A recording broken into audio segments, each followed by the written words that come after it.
عمومی طور پہ جب ولی کا ذکر آئے تو اس کے ساتھ کرامت کا تصور ساتھ جڑا ہوا ہوتا ہے، لیکن یہ بات ذہن میں رکھیں کہ یہ ولی کو اللہ کی طرف سے دیا گیا اعزاز تو ہے، لیکن یہ ولی کی علامات سے نہیں ہے۔ یعنی ولی کے لیے جو شرطیں ہیں، جو نصاب ہے، وہ ایمان اور تقوی ہے۔ اگر کسی کے اندر یہ دو خوبیاں پائی جائیں اور وہ کمال درجے کی موجود ہوں، لیکن کرامت آپ تک نہ پہنچے یا ظہوری نہ ہو ساری زندگی، تو اس کے ولی ہونے میں شک نہیں ہے۔ اور ایک شخص کے اندر آپ کرامت دیکھیں لیکن یہ دو خوبیاں نہ پائی جائیں تو اس کو ہم کرامت ہی قرار نہیں دے سکتے، وہ استدراج ہوگا۔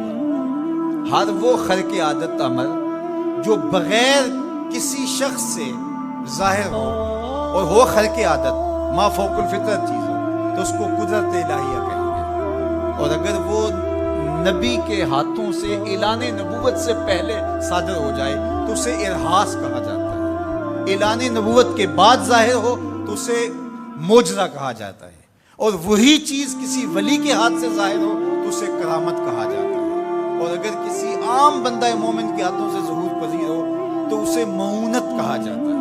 اور اگر وہی کام کسی کافر سے یا کسی فاسق و فاجر کے ہاتھوں سے ظاہر ہو تو اسے استدراج کہا جاتا ہے، جس طرح دجال کے ہاتھوں سے قرب قیامت میں ہوگا کہ وہ مارے گا بھی اور زندہ بھی کرے گا۔ اب استدراج میں اور کرامت میں فرق کرنا یہ عام آدمی کے بس کا روگ ہی نہیں ہے، وہ کیسے کرے؟ تو اس کے لیے سادہ کلیہ یہ ہے کہ ایمان اور تقوی کی شرط کے ساتھ اس چیز کو کرامت کہا جائے گا، اور اگر یہ دونوں شرطیں نہیں پائی جا رہی تو وہ پھر استدراج ہوگا۔ تو اس لیے ولی کو پہچاننے کے لیے کرامت معیار ہی نہیں ہوا، کرامت نصاب ہی نہیں ہوا، ولی کو پہچاننے کے لیے ایمان اور تقوی ہوا۔ اگر کرامت کو معیار بنا لیں گے تو پھر استدراج والے کو بھی ولی ماننا پڑے گا۔ اور یہی وجہ ہے کہ بہت سارے لوگوں نے ایسے لوگوں کے اوپر جو کسی بڑے بزرگ کی گدی پہ بیٹھ گیا، یا وہ چار لوگوں نے اس کو مان لیا یا اس کے شعبے چل گئے اور شریعت کا واضح تارک ہے، اور لوگ اس کو اللہ کا ولی مان رہے ہوتے ہیں، اس لیے کہ ان کے ہاں معیار وہ نہیں ہے جو قرآن نے دیا۔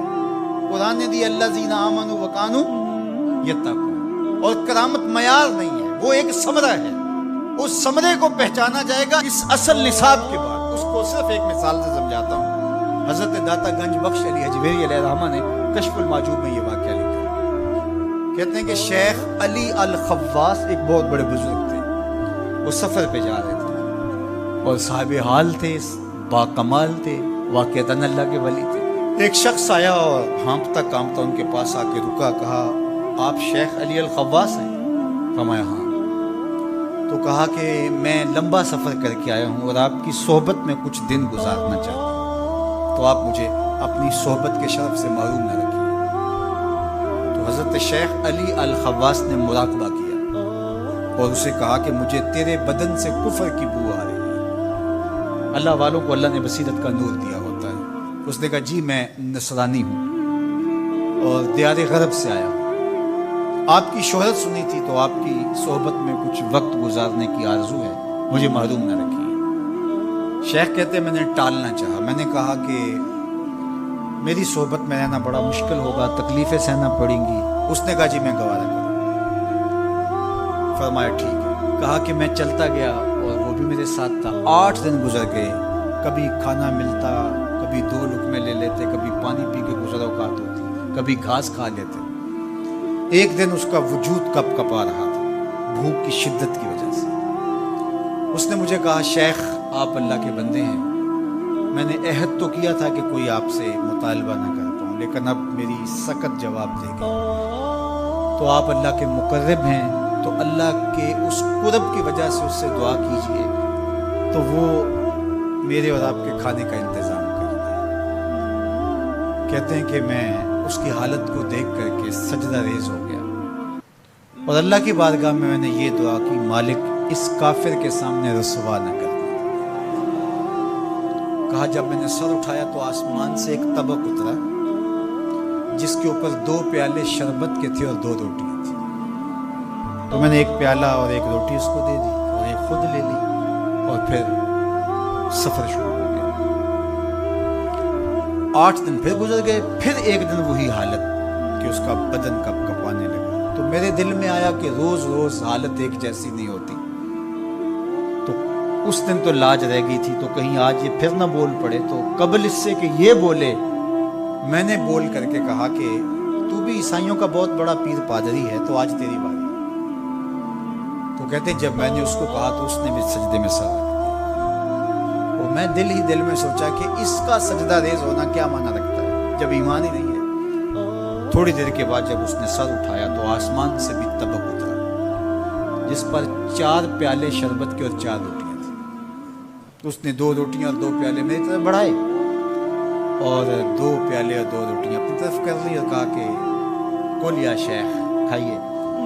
میں نے کہا میں نہیں کھاؤں گا، اس لیے کہ کرامت ہو نہیں سکتی اور استدراج کا کھانا جو ہے وہ میں کھا نہیں سکتا، چونکہ تم کافر ہو تو میں استدراج کا کھانا کھاؤں تو یہ نہیں ہو سکتا۔ تو اس نے کہا کل یا شیخ، شیخ کھائیے اور میری طرف سے 2 مبارکیں وصول کیجیے۔ میں حیران ہوا، میں نے کہا کیا مبارکیں؟ اس نے کہا میں نے سجدے میں سر رکھا اور اللہ کی بارگاہ میں عرض کی، اے اللہ اگر اسلام سچا دین ہے تو 2 پیالے اور 2 روٹیاں عطا کر دے، اور اگر علی الخواص واقعی تیرا ولی ہے تو 2 پیالے اور 2 روٹیاں اس کے صدقے سے دے دے۔ تو ایک تو آپ کو آپ کی ولایت کی مبارک ہو، اور دوسرا ہاتھ بڑھائیے اور مجھے اسلام میں داخل کیجیے، اسلام سچا دین۔ تو شیخ علی الخواص کے اس واقعہ کو ذکر کرنے کے بعد داتا گنج بخش علی حجویری فرماتے ہیں کہ علی الخواص جیسا شخص بھی یہاں پریشان ہو جائے کہ خدایا یہ استدراج ہے یا کرامت، تو کہا پھر عام آدمی کیسے فیصلہ کر سکتا ہے کہ یہ استدراج ہے یا کرامت؟ تو کہا کہ اس کو یہی دیکھنا پڑے گا ایمان اور تقوی ہے کہ نہیں۔ تو ایمان اور تقوی یہ علامت ہے کسی کے ولی ہونے